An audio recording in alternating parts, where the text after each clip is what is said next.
Okay, I think we can start.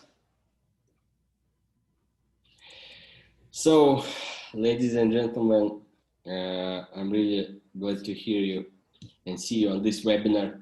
Today we decide to launch our new initiative and share insights what Alexander get from last 10 years of his big research about what is really happening with our world. And today we share the main thoughts and main idea of what is happening and the method what help us to understand and realize overall global changes and what we can expect within 20, 50 years and why it's already clear what will happen. Okay, and my name is Ainar. I'm a tech entrepreneur. Last 4 years, I work in China and Los Angeles. Actually, I'm from Russia. I born in Russia, and I know Alexander last 8 years, and we always share with each other our insights. Alexander from his field, I'm from my field, and recently, 4 months ago, we decided to make some series of webinar in Russian language and share main insights about global changes, climate changes, urbanization, etc. And it was quite interesting experience because more than 1,000 people joined this initiative and they shared so super positive feedback, and we was like inspired, and we decided to launch this initiative in English language and invite all leading global experts to our webinar sessions. So that's basically some kind of history behind this initiative. And I think, Alexander, we can start, and please share with us your story and why we're here today. Hi, everybody. Let me introduce myself first, and sorry for my English, because English is not my first language, and even more, like 6 years ago, my English was completely dead, but I will tell about this.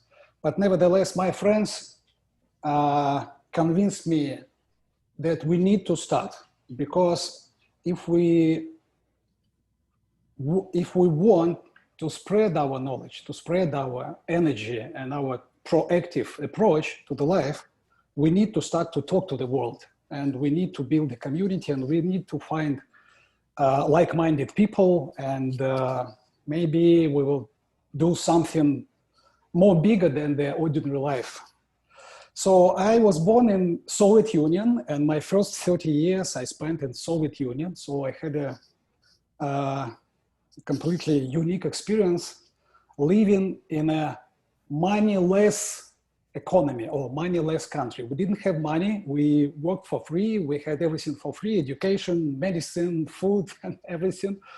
But at the beginning of 1990s, this system was broken, and I started to build from scratch in a new Russia market-oriented economy. And my next 8 years I spent building the stock market infrastructure from scratch, because there was no any stocks and any like clients account, depository system, anything in Soviet Union. So we started to build the new stock market infrastructure in 1992, and my first visit I made in 1992, in December 1992 in the US.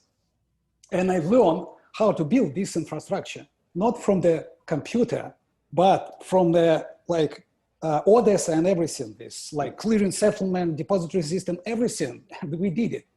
And I spent my first 10 years of this market experience in the stock market. But in the beginning of 2000, I decided to change my career again. And I moved from Novosibirsk, where I lived before. I graduated from Novosibirsk State University from economic cybernetic faculty. And at the beginning of 2000s, I moved from Novosibirsk to Moscow, it's the capital of Russia. And I joined to electricity sector reform. The electricity sector reform was under reform. The electricity sector was under reform these days. And I joined in the very important moment because the holding company, there was one national company in Russia which produced and supply and transmit electricity in all 72 Russian regions. So, and the government decided like 5 years before I joined them, decided to unbundle potential competitive and from potential monopolistic assets and businesses and like people and everything, and to privatize the competitive assets. So I joined like a implementer of this practical phase of reform. So I was responsible for unbundling every electricity company in every Russian region, in Moscow region, St. Petersburg, and in Siberia, and everywhere. So in 3 years after that, I became the second in command in this holding company. And I became the managing director of this company. And I ran the new companies, generating and supply companies, what we created during this reform. I was the chairman of the board of directors in 20 biggest or largest electricity companies in Russia. So under my management, there were like 1 million people from employees and $20 billion of revenue my companies had. So I was very successful. But in a 1st of July 2008, the electricity reform was done. So we finished. I was very successful. I was young, full of energy, and became rich. We had a very smart option stocks, and our stocks grew up 11 times during this reform. So I sold these stocks on the market, and I received more than $20 million. It was not the first time I became the millionaire in 1997 when I worked in the stock market. But in the spring 1997, I gained my first $1 million. But in the autumn of 1997, when the Asian crisis, financial crisis started, I became bankrupt. I lost everything. So in 2008, it was the second time when I became very rich and successful. And I decided, okay, I understand that I'm a good top manager. I could be a CEO of the big company. I could continue my career in the electricity sector, but I wanted something new, to try something new. And I started to think about the big idea, and I started to learn. I started to read the forecasts about the future. I've learned about the electric cars and about fighting cancer, about fusion, about many, many things. And that is how, at the end of 2008, I found the idea of fighting agent. I realized from different reports that the biologist thinks that they are close to understand the mechanism of slowing down aging. And I realized very fast that if we could slow down aging, that means that we could postpone or maybe eliminate from the life of humans most of age-related diseases like cancer, diabetes, Alzheimer, and all of these horrible diseases could be prevented by one silver bullet. And I decided, okay, I am full of energy, I have a lot of money, and maybe I could finance the smart researchers, and I could finance the best ideas, and sooner or later, maybe I will find the solution. And I started to find, in 2009, at the beginning of 2009, I created the company, Longevica, and I started to finance 5 different concepts of fighting agents, from genomic, telomeres, antioxidants, and so forth, and 2 others. And one idea was from the professor of pharmacology in Rutgers University from Princeton. In 2009, in the mid-2009, he gave it to me and he said, okay, if you want to find the drug or compound fighting agent, you need to test all the compounds and all the drugs in mice. So, and at the end, you will see which compounds extend lifespan, which shorten, which like neutral and so forth. It was a great idea, but this experiment lost, continued for 4 years. And I spent millions of dollars on this different research. But in 2014, we received these amazing breakthrough results from these 4 years experiment in mice. And that is why I moved from Moscow to Princeton, because in 2014, when we received these fantastic results, I realized, okay, I don't need to spend time sitting in Moscow. I need to go to Princeton. And with my colleague, with my partner, professor of pharmacology, continue to develop this project. And I'm still continuing to develop it because it's a real breakthrough. So you understand from this story that I am like a long-term runner. I like to find the great idea, and it doesn't matter, it takes 10 years or 20 years to reach the goal, but I will reach it. I never stop, I never like forget about my best ideas, so I continue to do it. But when I started finding this experiment in 2009, I continued to read about the future. That is how in 2010, next year after we started the experiment in mice, I've read 2 books which completely reverse my, my understanding about future. The first was Human Quality, written by Aurelio Pichet. Aurelio Pichet was a great man. He was a creator and founder of the Club of Rome, very well-known, very reputable organizations, which started at the end of 1960s to talk about the global problems, the global agenda, the global topics. And it was unusual because we are divided in nations, countries, and so forth. And these people, like independent non-government organization, they started to talk about the world, like the whole, the humanity and the future. And they started to talk that the future could be worse, not better. And immediately after reading this book, Human Quality, I've read the second book, The Limits to Growth, 30 Years Update. So this book was like, it shocked me very much. And I realized that I'm not happy with my career, I'm not happy with money, because I see that the future of my kids, and for sure the future of my grandkids, is in a threat. And I didn't think about only my kids, but it was my first passion. I realized that I could not continue to go to the office or to making any business or to making money or to making career, because I understand that if that's true, what I've read from these 2 books, and the future is going to be much worse, not better. Just why to continue this business as usual? And I decided in 2010, I decided that the most important question for me is, could we avoid the catastrophe? And I started my 10-year, I didn't expect that it takes 10 years. I was sure that I will find like the genius people like Dennis Meadows and many others I've learned after that. And I will find them and I will ask them and they will explain to me what should be done, and I will create the international initiative and we will fight this horrible future, and we will avoid the catastrophe. And that is why in the beginning of 2011, I met with Dennis Meadows. I found him.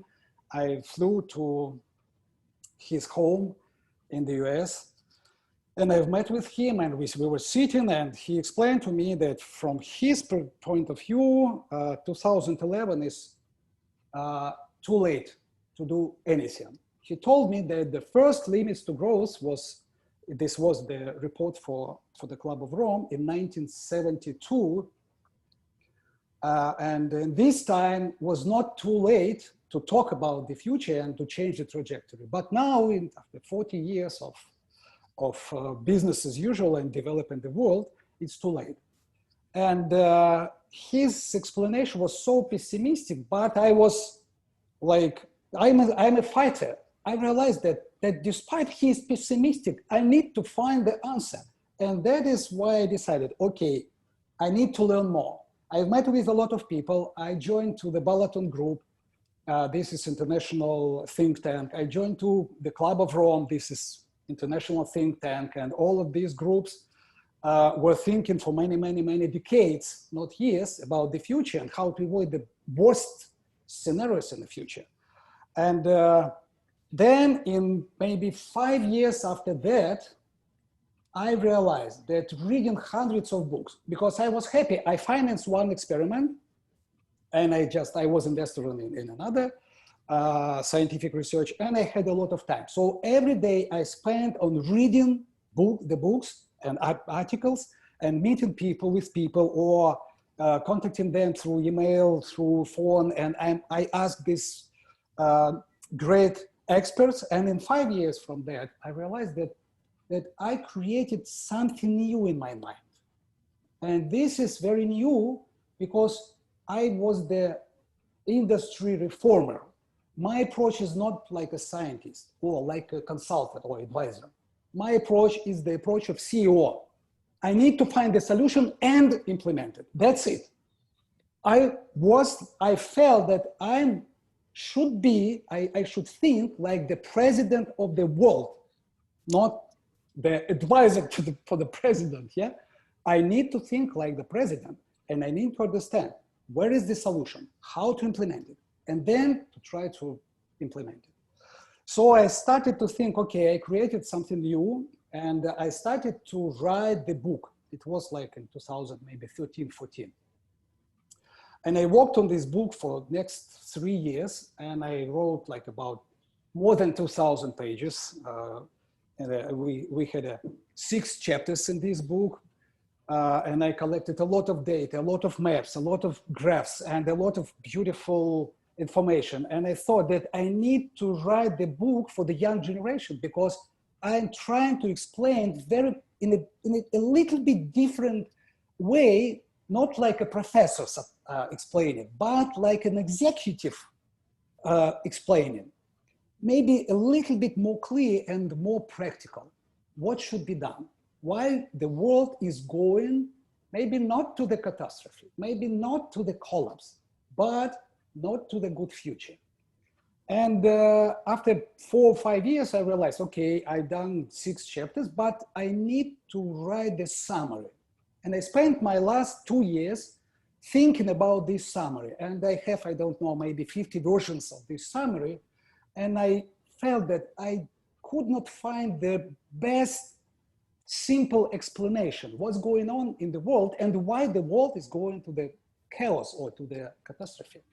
And I could say that only at the beginning of 2020, this year, in January, after the New Year celebration, I found the idea or the concept which explained to me the whole picture.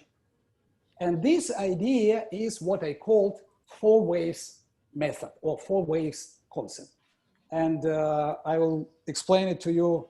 I want to explain it to you because when I understood clearly this concept, I realized that never before this, I see the world so clearly. And I see that the world is not like one simple world or one piece, yeah?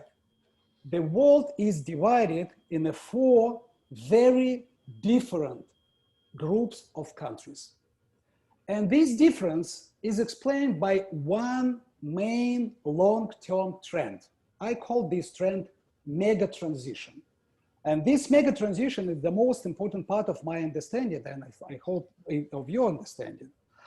But to understand this, you need to forget about your approach, that why I need to think about 2050 or why I need to think about like 400 years ago. I am living right now and I will die, I don't know, in 20, 30 years from here. If you are thinking right in this way, you will not feel the beauty of life because our life is not like something absolutely fundamental. Our life is the way from the long past to the long future. And you need to feel that this is a circle of life, like Lion King said, yeah? You need to feel that you are the result of the evolution of millions of generations before, and your kids are the result of the next step of the evolution, And the next stages will be further. And you need to think about the history and the future, and not to be focused only on current activity. But I was focused on the current activity 10 years ago when I worked in the electricity sector, because I worked 14 hours a day, including Saturday and Sunday. So I could not think about the big picture. But I realized how poor is this approach. And what important I want to share with you. The most important and the most influential trend, mega trend, what we are still have, started 250 years ago. I'm sure you've heard about the first industrial revolution and about this event, what happened in 18th century. But this event is much more important than you think about, and then I thought about this. In 18th century in Europe, and Jared Diamond explained beautifully why it happened in Europe, why it didn't happen in China this time. In 18th century in Europe, this mega transition started. And this mega transition is the transition from the agrarian era, where the humanity lived 10,000 years before, to post-agrarian or modern era. And this modern era has a lot of characteristics. For example, you could say, okay, this is industrial era, but this is only one part of this characteristic. This is urban era. Yeah, this is right, but this is again the one characteristic. And the best characteristic I have about the modern era is the energy and technological era. So we moved from the era of using muscles of animals and ourselves to the era when we use a lot of energy and a lot of technologies and machines and movers and so forth.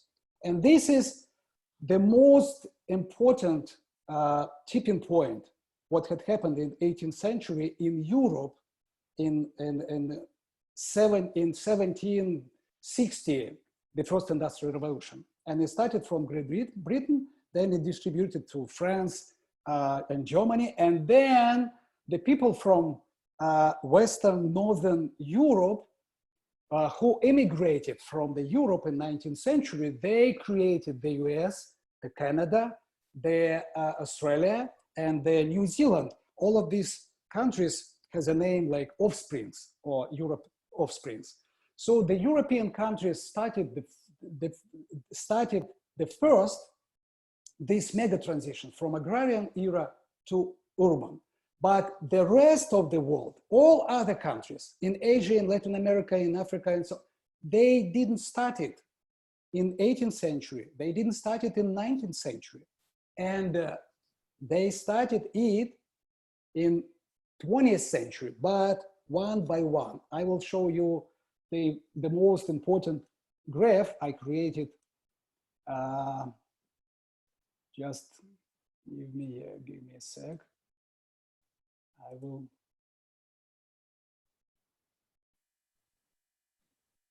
Okay, do you see it? Yes. Okay. This is the summary of my understanding what's going on and why the world has so many global problems right now, and where are the roots of these problems, and how our future looks like until the end of the 21st century. You see, I divided all the countries in 4 waves, in 4 groups, in terms of the moment when these groups of countries started this mega transition from the agrarian era to modern energy technological era. And the first wave countries include the European countries. And as I said, for me, Canada, the US, Australia, and New Zealand, and Argentina are the European countries, or the parts of the European countries, because these countries were created or founded by the immigrants from Europe. And these countries started this process in at the end of beginning or during the 19th century, and they moved from the agrarian era to urbanization. Urbanization created the industrialization, because you need to produce steel, cement, and the construction materials and all others to build the infrastructure and to build the cities. This process created the demand for energy, for a lot of energy.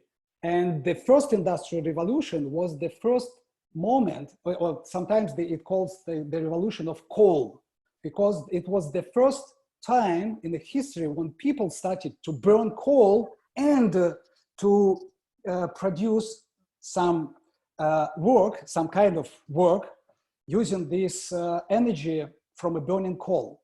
And during the next 150 years, the coal became #1 energy resource.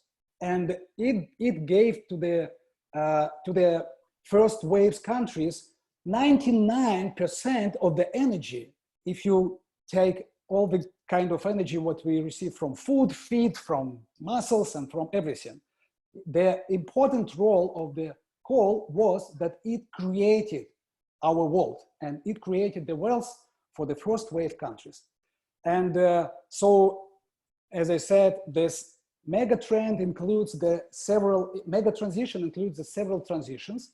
So the urbanization, the industrialization, the energification, the electrification, because you need to produce, you need to have electricity to build the cities and to produce many things, and you need to have electricity to build the factories. So the 19th century was the most important period in our history when we moved from muscles to using the energy of burning coal, and then in the late 19th century of burning oil. And the oil created the transportation industry, which never existed before.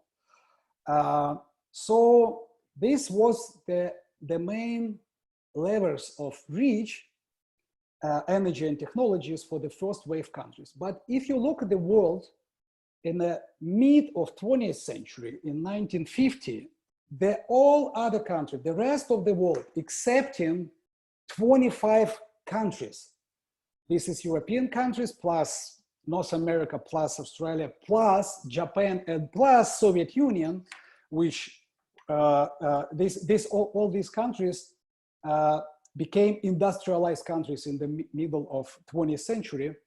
This changed significantly the level of the most important parameter, what is important for us to measure the wealth or the level of life.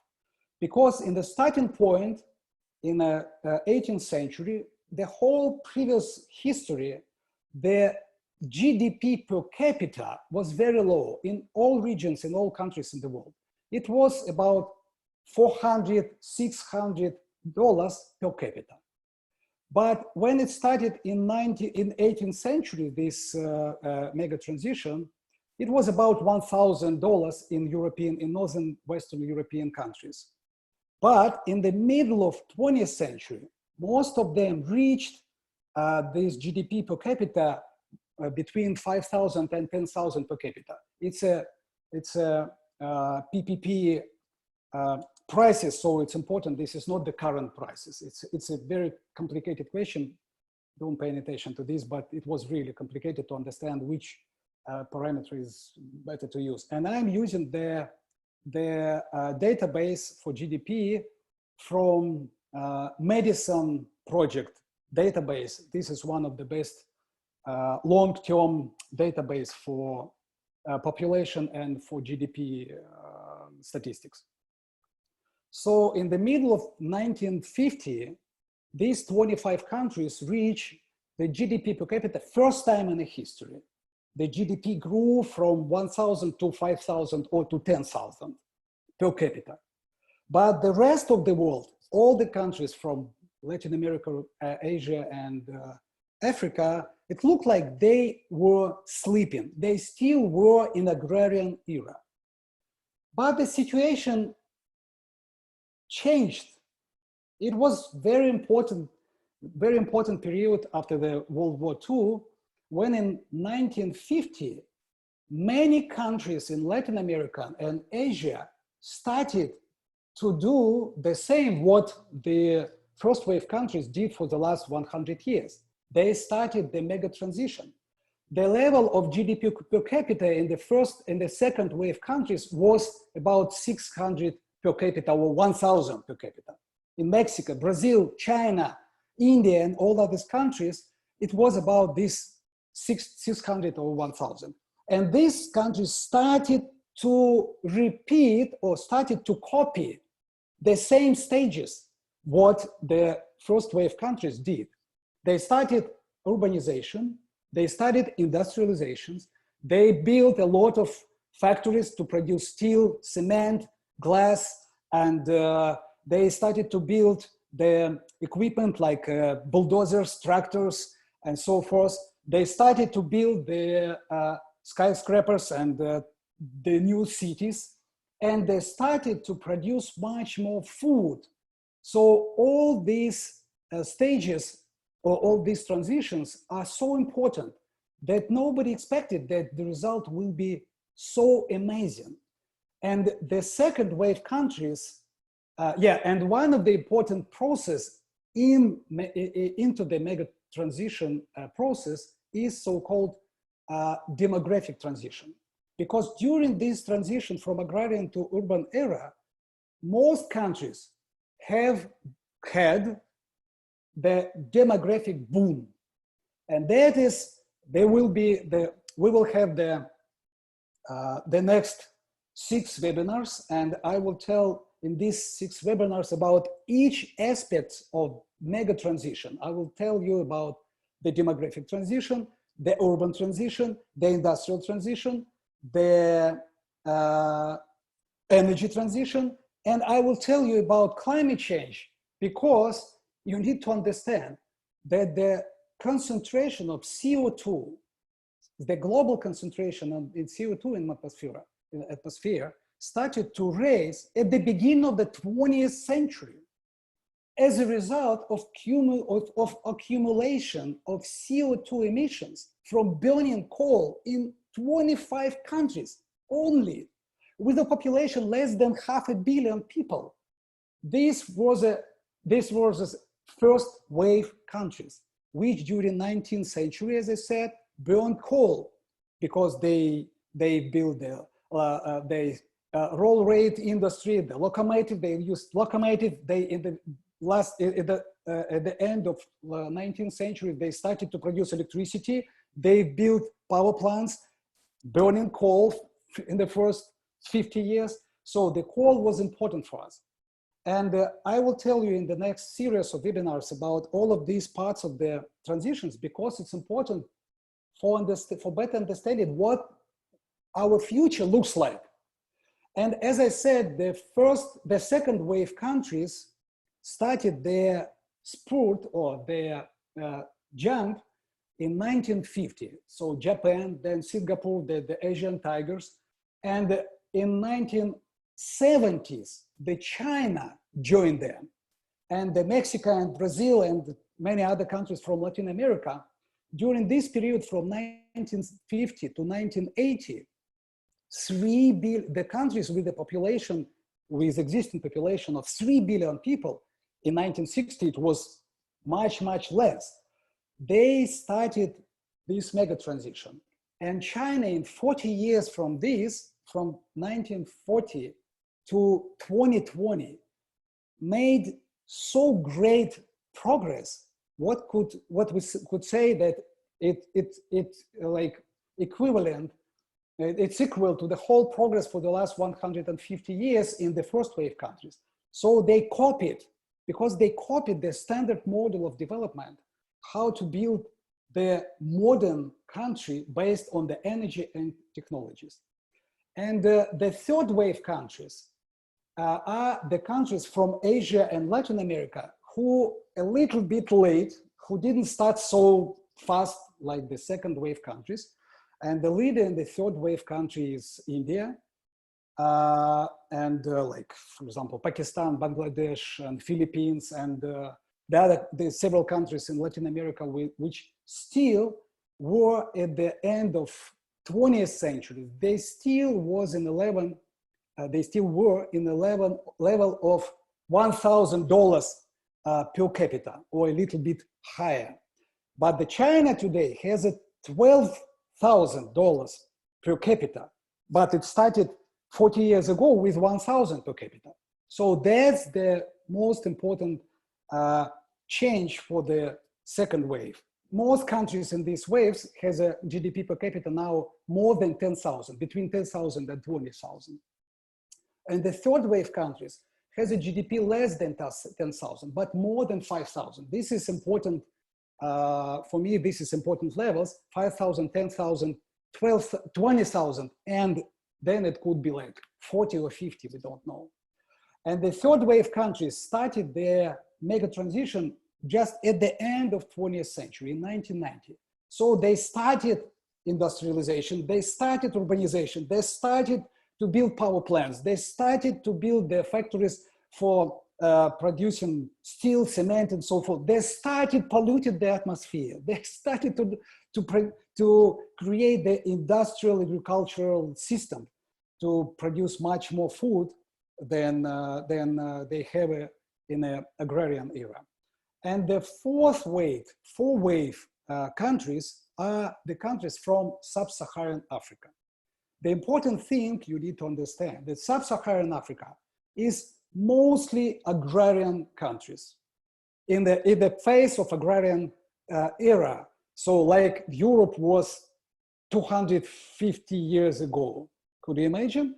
And in these four waves countries in sub-Saharan Africa, the whole 21st century, we will see the same progress, what we saw from the second wave countries and what we will see from the third wave countries, and the fourth wave will do the same. And the important thing to understand the roots of the demographic boom is to understand that most countries, as I said, most countries during this mega transition from agrarian to industrial era passed the phase of demographic boom. I will give you this special webinar about the demographic transition, but the main thing is that as a result of this demographic boom, what had happened first time in the history, in the human history in the 20th century, we had 1.6 billion people in 1900, and we have 6 billion people in 2000. So we had 4.4 billion people plus in the 20th century. And many, many people started to talk in the 1970s and 1980s about the overpopulation this time. But if we look at the 21st century, you need to understand that according to all the focus, like United Nations focus, OECD, and many other reputable organizations, in the 21st century, we will have 4.5 more billion people plus.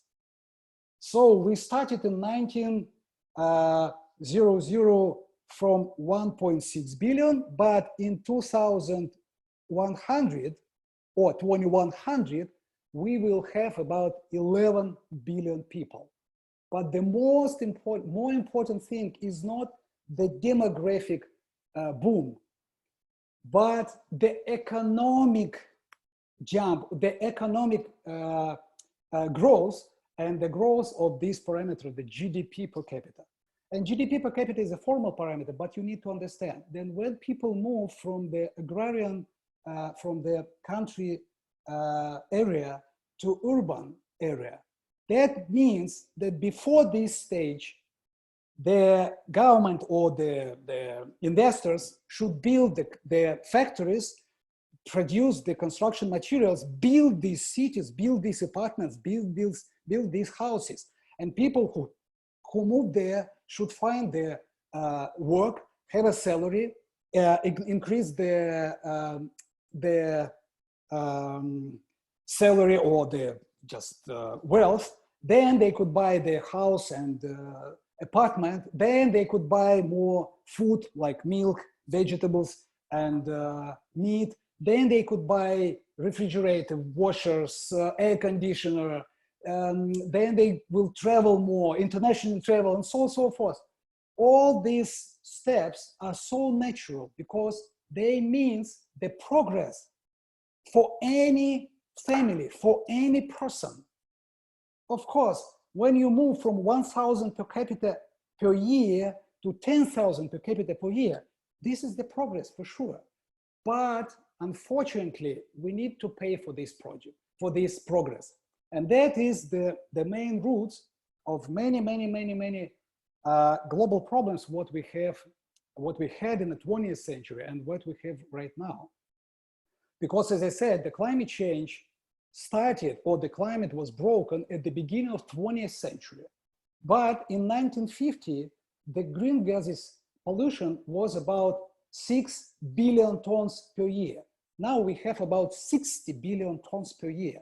So because the second wave countries with a population of 3 billion people, when they moved from agrarian to industrial era, they started to burn coal in the power plants, in factories to produce more steel and cement and so forth. And much more pollutions started producing during the last 60 years. And they started to, for example, we have a much more cattle. The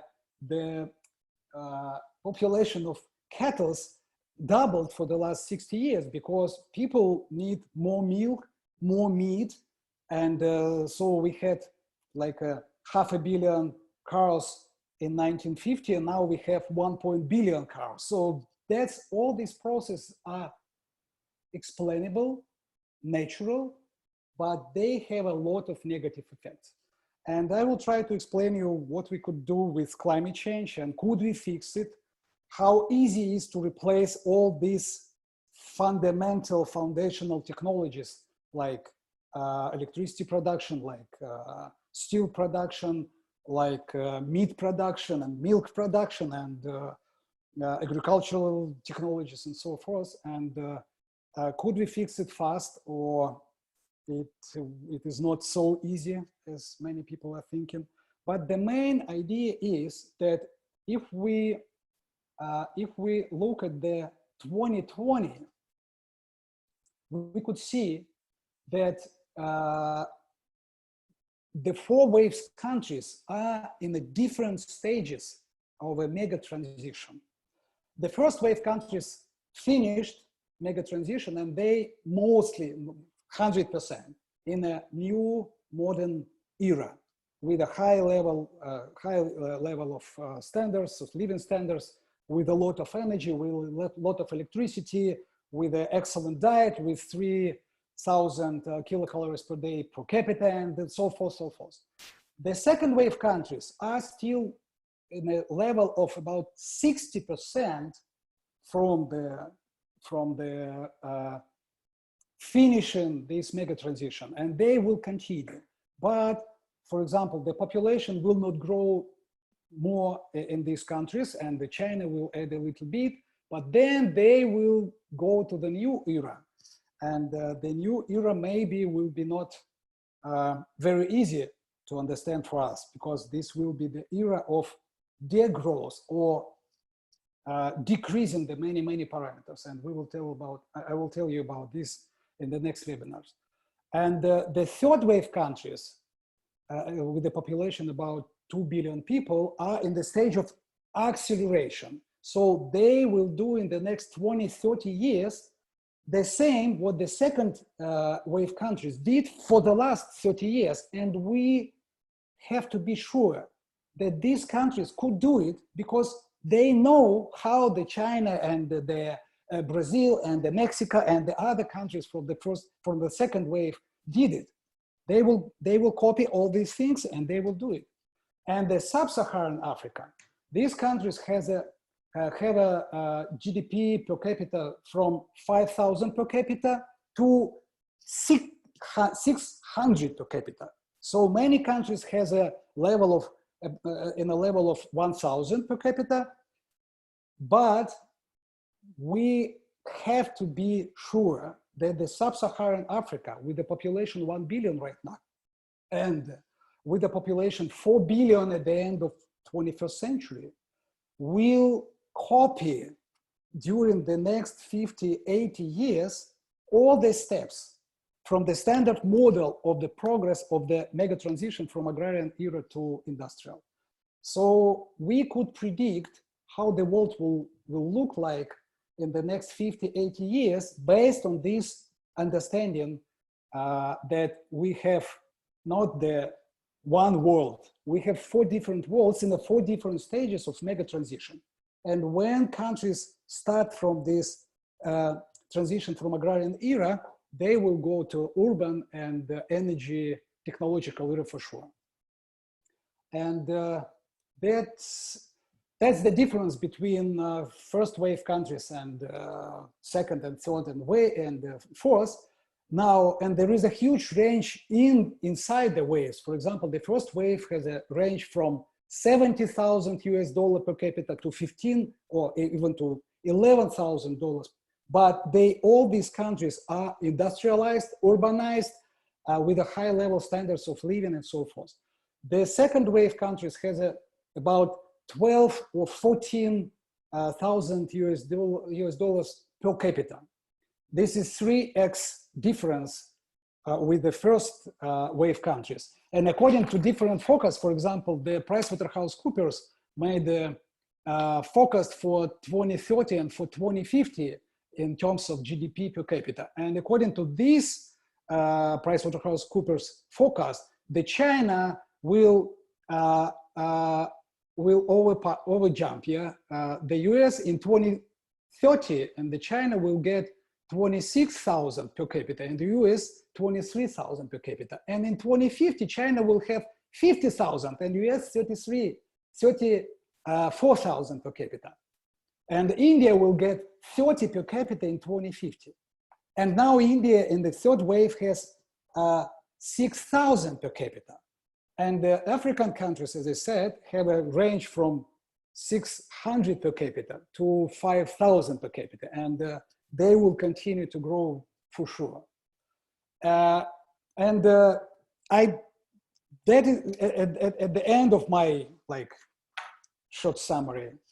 I will repeat what I want to explain you in the next series of webinar, because as I said, this is only the summary. The 4 waves approach is important to understand why the European or the first wave countries could talk about the clean energy transition, but why third and fourth wave countries couldn't do this, because they need to build the power plants and the factories to produce steel, to produce electricity, and so from the scratch. So they need to do it fast.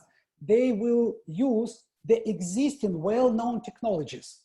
They couldn't wait for hydrogen or for something amazing from the future. They are doing it right now. In the next 30 years, most countries in Africa will become urban for 50% and more. And now they are agrarian for 90 or 80%. So this speed of the progress is so fast that we could not understand this problem, this like a crust between the progress and the trends to the, I don't know, to the more catastrophic trends. Yeah. And I will tell you about this, the dietary transition, how we built, how the first wave countries and second wave countries built the very effective industrial technologies in agriculture, and why it brought a lot of problems for climate, for example.